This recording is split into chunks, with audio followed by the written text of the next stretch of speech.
নমস্কাৰ সকলোকে পুনৰবাৰ স্বাগতম জনাইছো মোৰ চেনেলটিত। আজি মই চৰকাৰী চাকৰিয়াল তথা পেঞ্চনৰ সম্পৰ্কে এটি গুৰুত্বপূৰ্ণ ইনফৰমেশ্যন লৈ আহিছো।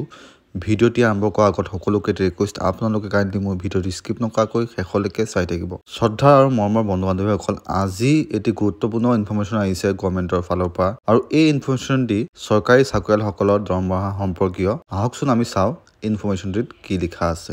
আপোনালোকে স্ক্ৰীনত দেখা পাইছে এখন নটিফিকেশ্যন দিয়া হৈছে ফাইনেন্স আছাম দিছপুৰৰ ফালৰ পৰা all treasury officer all department কমছ all sub divisional you are requested to not release salary for the month of February 2024 in respect of all employees of the following types of educational institute without receipt of certificate from Higher Education Department regarding uploading of complete and correct data by the institute in the ISA portal. শিক্ষা বিভাগৰ কিছুমান যিসকলে higher education ডিপাৰ্টমেণ্টৰ চাকৰিয়াল তেওঁলোকৰ কাৰণে এই অৰ্ডাৰখন দিয়া হৈছে আৰু ইয়াতে স্পষ্টকৈ লিখিছে যে ফেব্ৰুৱাৰী মাহৰ দৰমহা নিদিবলৈ কোৱা হৈছে। কিহৰ কাৰণে কৈছে? তেওঁলোকৰ পৰা কিছুমান ডকুমেণ্টছ বা চাৰ্টিফিকেট বিচৰা হৈছে আৰু সেইখিনি আপলোড নকৰালৈকে তেওঁলোকৰ দৰমহা নহ'ব আৰু দৰমহা বন্ধ কৰি ৰাখিবলৈ নিৰ্দেশ দিয়া হৈছে। বন্ধু-বান্ধৱীসকল, কোনসকলৰ কৰ্মচাৰীৰ কথা ইয়াতে কোৱা হৈছে আপোনালোকে দেখা পাইছে। 1 নম্বৰ লিখা আছে higher educational department all Gov provincialized Gov model PD Dom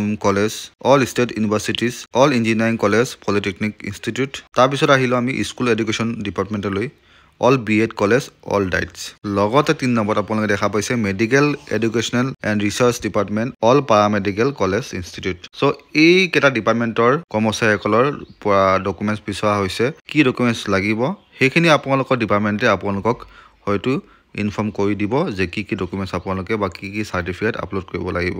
so এয়া আছিলে আজি ইনফৰমেশ্যন। লগ পাম আন এটি ভিডিঅ'লৈ। তেতিয়ালৈকে ষ্টেফিছ বাই বাই। জয় অসম, জয় হিন্দ।